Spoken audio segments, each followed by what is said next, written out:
Okay, so we've got our tri-coat finished out here, and I'm going to show you how it came out. So let's check this out right here. Videos of tri-coat and panel blending and all that, and you're going to be wondering why there's no car in here and how come you're not blending panels. Well, I'm going to show you why. Some of us in the industry actually have one of these right here, and this is a camera that allows me to make a panel, which I've already done. I made a panel and mixed everything up according to the mix and everything after I took a measurement off the car, and then it tells me, okay, well, this panel matches this, you know, this much percent, and that'll tell me, and I can adjust my mixture whether I need to darken the mix or lighten the mix, add more pearls, you know, how many layers of clear I need to put on there in order to get the desired effect. So this actually worked out great, because what I did on this one is actually I measured my panel. It come out to be within 90, I think 98%, or maybe a little over, you know, of a match to the original car, which honestly with the human eye you're probably not going to notice a difference in that. And if I'd have tried to add more pearl or lighten the mixture up just a little bit, I might have actually went over. So I was like, hey, you know what, that's close enough, I'm just going to leave it alone. You're not going to be able to tell a difference when I put the bumper on the car, and the only thing it's going to look like is, well, you know, the rest of the car. So that's how I do my tri-coats. A lot of them, like I said, and I rely on this nice little piece of equipment right here, which is an awesome thing to have. And if you're in the industry and you don't have one of these, get you one. I mean, literally, these rapid match cameras are awesome. Awesome little piece of work. And the technology has advanced so much, it's definitely worth having. Now, like I said, I'm going to show what this looked like and after it's done. So let's go ahead and get into this, folks. Hey folks, so today we're actually going to be trying to get the bumper ready for some base for the Honda. We just got it in. I went ahead and got it primed, and there's a little issue or two I've got to fix, which we'll go over in a minute. But for now, let's get into this and get some wet sanding done, and then I'll show you what we got to do. All right, so what I've got here is just some standard 600 grit sandpaper, and I'm going to wet sand the primer on this because it comes out a lot better, I think, when I actually wet sand it. I'll wet my paper here. And I mean, like I said, it is primed, so it's not like there's a lot of roughness to it anyway, and I think that this will work out quite well.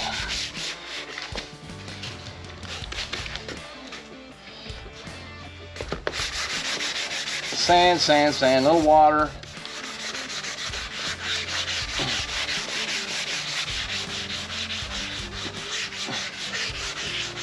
See, I found an imperfection there. And this is the imperfection I was actually talking about. Let's zoom in on that real quick here. I want to show you guys. So this is the way the bumper actually come from the manufacturer. It came with this spot right here. And honestly, I'm not real happy about that, because you know, when you buy a bumper, you should be able to literally just take it, spray it, and you're done. But that's not the case on this one. I've got to do a little bit of a repair. Not that it's a big repair, not that it's something I can't do, but at the same time, it's an extra step that I don't want to have to do.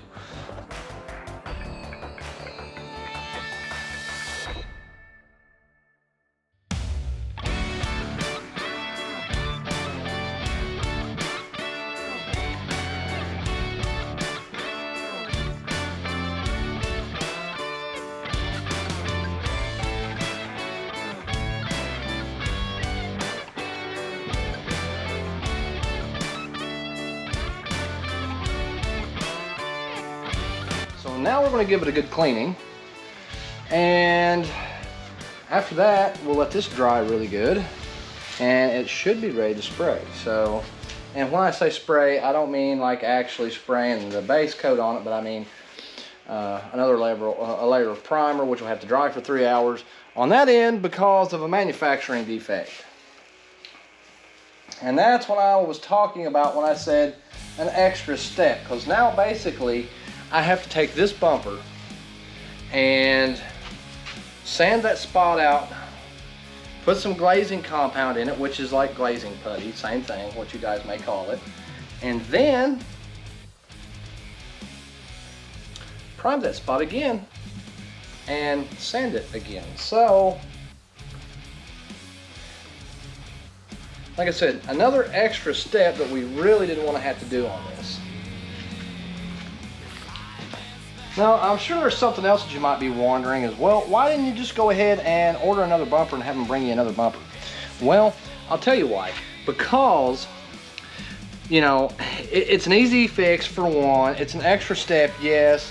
But at the same time, I'm not going to make somebody wait on their vehicle because I had to order them another bumper for an imperfection that is probably about the size of a pencil eraser. So that's why I just went ahead, fixed it, got it done, and now we're going to go ahead and get everything finished up on it. Alright, so I'm going to go ahead and prime a few spots on this bumper. A couple places that I'm not real satisfied with that I can actually get a little bit more of an imperfection out here and there. So that's what I'm going to do. This is a gun I'm going to be using. It's actually a 1.8 orifice, which is the size of this right here, designed for primers and sealers of that nature that are thicker, and that's why we're using it. Gun's nothing special. I think it's one of the cheaper end ones off of TCP Global or something like that. I can't remember where I got the gun, but it's nothing spectacular by no means. Yes, I am going to be wearing a respirator on this because it is epoxy, so let's go ahead and get this done.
Alright, so we got this thing primed, and now all we got left is to let it dry really good and some wet sanding. I'll probably wet sand the whole thing, and that's really all that's left. We'll be ready for base. So let's get back into this and get this thing done. So we've got this thing cleaned up, and now we're going to go ahead and spray our first layer of base for our tri-coat on this Honda bumper.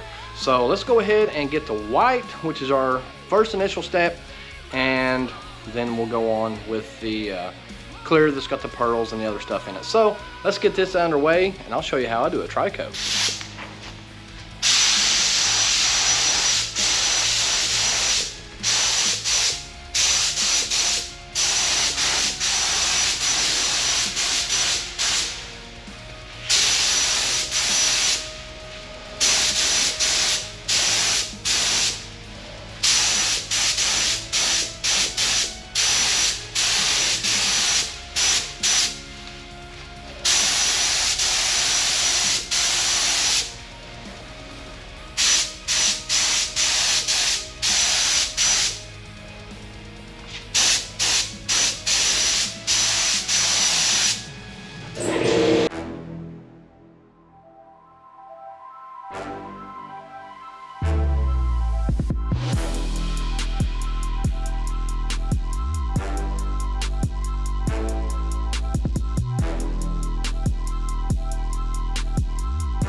Okay, so now I'm gonna go ahead and spray our pearl layer, and before I do that, I'm gonna show you what this looks like, because a lot of people don't really know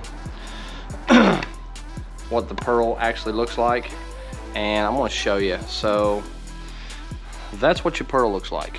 It's kind of a milky looking you know, layer that I spray on that actually has all of our pearls and our stuff in it. So let's go ahead and get the pearl layer on this, and then we'll get some clear on it after that.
Okay, so now I'm gonna go ahead and put the final stage on, and I'll show you what the part looks like right now.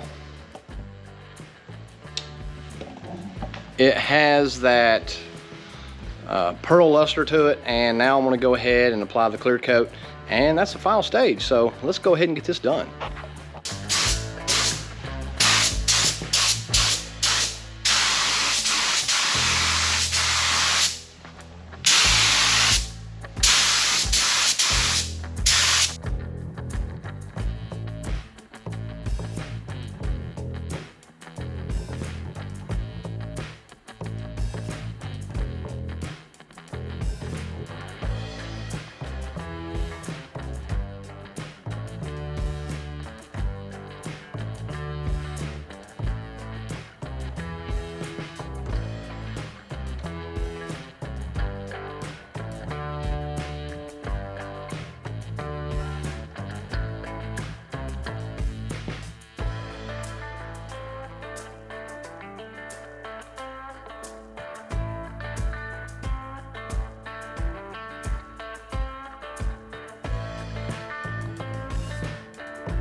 All right, folks, and that's how I do tri-coats.